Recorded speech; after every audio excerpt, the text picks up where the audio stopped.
हर इंसान अपनी जिंदगी में खुश रहना चाहता है और एक अच्छे जीवन साथी की तलाश में हर कोई अपने भविष्य के बारे में सपने देखता है।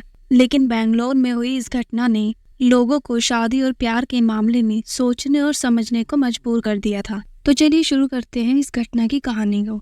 बेंगलोर के रहने वाले बेबी गिरीश की शादी शोभा शंकर नारायण नाम की एक लड़की से तय हुई थी और शादी से पहले इन दोनों की एंगेजमेंट की जाती है। 27 साल का इंजीनियर बेबी गिरीश अपनी एंगेजमेंट से बहुत ज्यादा खुश था और एंगेजमेंट के 3 दिन बाद गिरीश और उसकी मंगेतर एक अच्छे रेस्टोरेंट में खाना खाने के लिए जाते हैं। डिनर के बाद वह दोनों अपने घर के लिए निकल ही रहे थे, लेकिन घर जाने से पहले वह दोनों पास में बने एक एयरव्यू पॉइंट पर रुक जाते हैं। शाम का समय था और वह दोनों फ्लाइट लैंडिंग के व्यू को एंजॉय करना चाहते थे। फ्लाइट लैंडिंग स्पॉट पर जब वह नज़ारे को एंजॉय कर रहे थे, तभी पीछे से कोई गिरीश के सर पर किसी भारी चीज से हमला कर देता है और हमला इतना अचानक और घातक था कि गिरीश कुछ भी समझ नहीं पाया और वह जमीन पर नीचे गिर गया।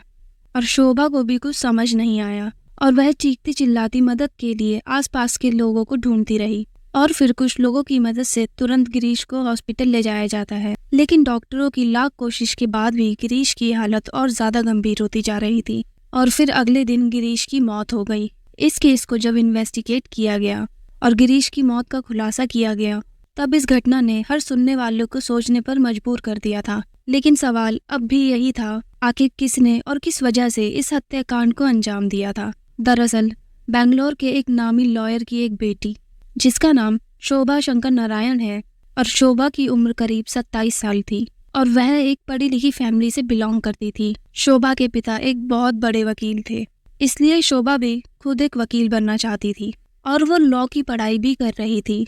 और समय धीरे धीरे बीतता रहा और साल के नवंबर में शोभा के पिता ने शोभा का रिश्ता बीवी गिरीश नाम के एक लड़के से तय कर दिया।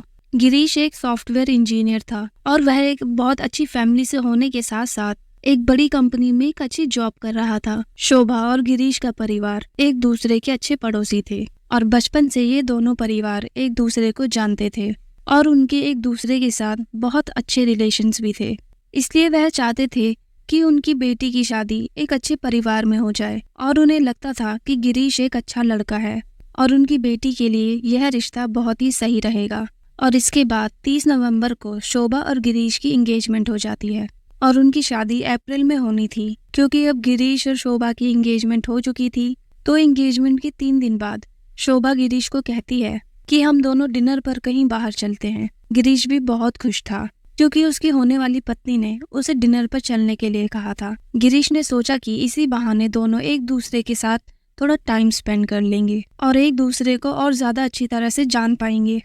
इसलिए गिरीश शोभा को डिनर के लिए हाँ कर देता है और फिर वो दोनों शाम को मिलने का वादा करते हैं। गिरीश पहले तो शोभा को अपने ऑफिस लेकर जाता है और अपने कलीग से मिलवाता है। फिर वो एयरपोर्ट के पास एक रेस्टोरेंट में डिनर करने के लिए चले जाते हैं और डिनर करने के बाद रात के करीब 9:30 बजे वो दोनों घर जाने के लिए निकल रहे थे। लेकिन तभी उन्हें रेस्टोरेंट के पास एक फ्लाइट लैंडिंग स्पॉट दिखता है। लेकिन तभी किसी ने गिरीश की राइट साइड पर किसी तेज हथियार से हमला कर दिया और गिरीश को इतनी गहरी चोट लगी थी कि गिरीश को कुछ भी समझ नहीं आया और वह वहीं पर नीचे गिर गया।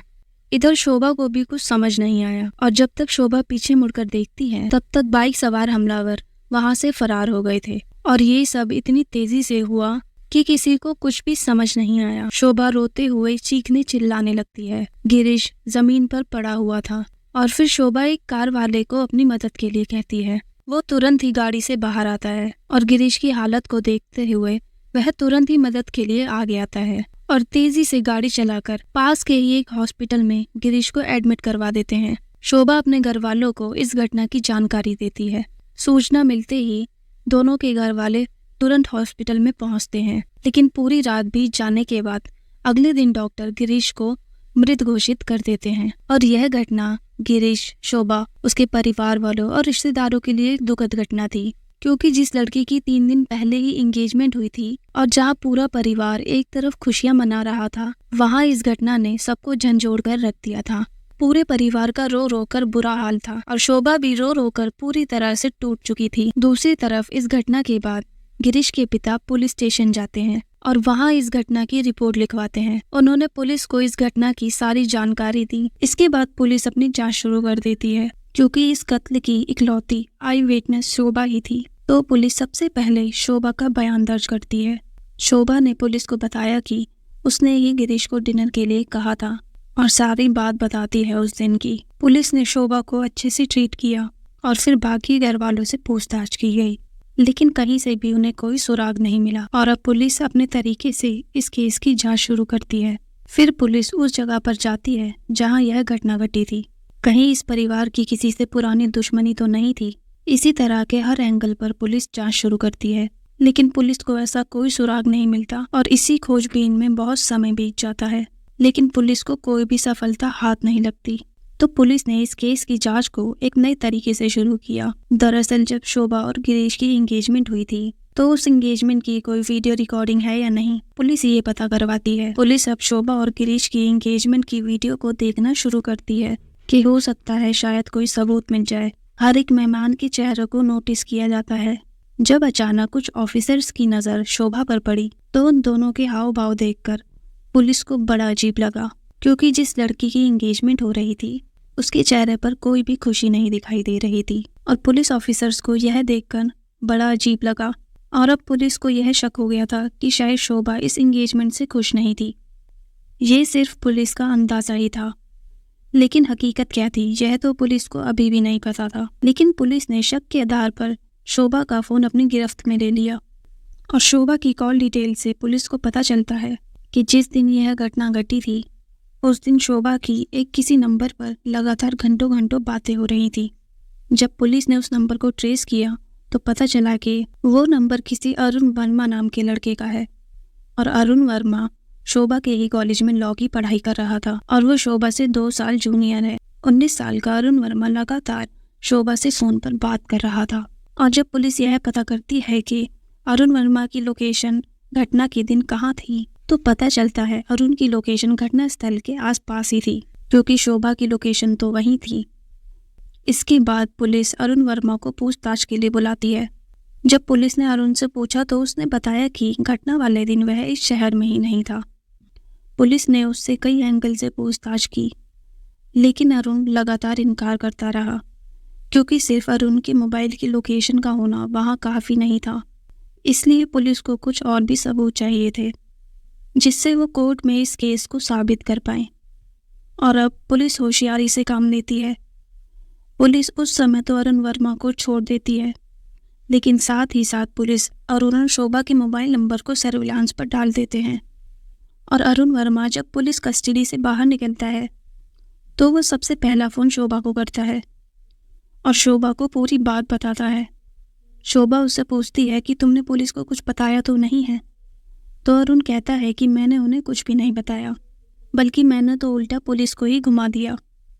मैंने पुलिस से कहा कि मैं तो उस दिन शहर में ही नहीं था और शायद उन्होंने इस बात पर यकीन भी कर लिया है, इसलिए उन्होंने मुझे छोड़ दिया और मुझे नहीं लगता कि अब उन्हें मुझ पर कोई शक है। लेकिन उनको यह नहीं पता था कि पुलिस भी यह सारी बातें सुन रही है। अब पुलिस के पास यह कॉल रिकॉर्डिंग थी और इस हत्याकांड की पूरी तस्वीर पुलिस के सामने साफ हो चुकी थी। इसके बाद पुलिस सीधा शोभा के घर पहुंचती है। हालांकि शोभा को अरेस्ट करना बहुत ही मुश्किल था, क्योंकि शोभा के पिता एक बहुत बड़े वकील थे। लेकिन शोभा को पूछताछ के लिए बुलाया जाता है और उसके सामने सारे सबूत रखे जाते हैं। उसे यह भी बताया जाता है कि अरुण वर्मा की लोकेशन उस दिन घटना स्थल के आसपास ही थी। इसके बाद अरुण वर्मा को भी अरेस्ट कर लिया जाता है। 19 साल का अरुण वर्मा सारे सबूत सामने आने के बाद आखिर टूट गया और उसके बाद अरुण ने जो इस घटना की कहानी सुनाई, उसे सुनकर हर कोई दंग रह गया। अरुण ने बताया कि शोभा और अरुण एक दूसरे से प्यार करते थे और उन दोनों का रिश्ता करीब 2-3 सालों से था।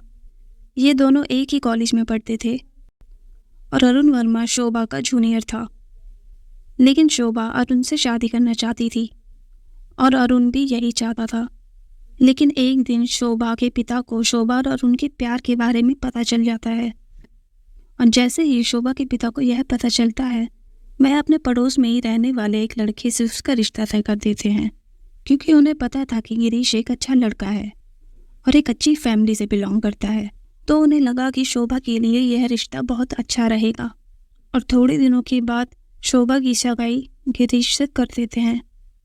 लेकिन शोभा को गिरीश बिल्कुल भी पसंद नहीं था, क्योंकि गिरीश साधारण स्वभाव का लड़का था। वो एक सिंपल लाइफस्टाइल जीने में यकीन रखता था, लेकिन शोभा को एक हाई फाई लाइफस्टाइल पसंद था। और सबसे बड़ी बात तो यह है कि गिरीश उसकी पसंद का भी नहीं था, क्योंकि उसने अपने लिए अरुण वर्मा को पसंद किया था। लेकिन अपने पिता के दबाव में आकर उसने गिरीश से इंगेजमेंट कर ली थी। लेकिन वो इस इंगेजमेंट से बिल्कुल भी खुश नहीं थी और यह भी पता चला कि सगाई वाले दिन शोभा की ब्यूटिशियन से उसने कहा था कि मैं इस लड़के से सगाई तो करूंगी लेकिन शादी नहीं।